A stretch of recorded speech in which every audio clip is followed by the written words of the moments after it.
Bu xitoylik qiz doimo baxtli tabassum bilan bambuk savatini ko'tarib, fermasidagi dalalar va tepaliklarda tuxumlarini yegish sayohatini boshlaydi.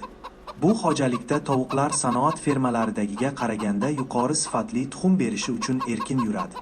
Tuxumlar hamma joyda sochilgan. U tovuqlar uchun in yasashi mumkin, yoki tovuqlarning o'zlari tuxum qo'yish uchun kichik uyalar quradi. Uning tuxumlarni bambuk savatiga mohirlik bilan ehtiyotkorona joylashtirayotganini ko'rishingiz mumkin. Zarur bo'lganda, u qo'li yetishi qiyin bo'lgan inlardagi tuxumlarni olish uchun cho'michdan foydalanadi.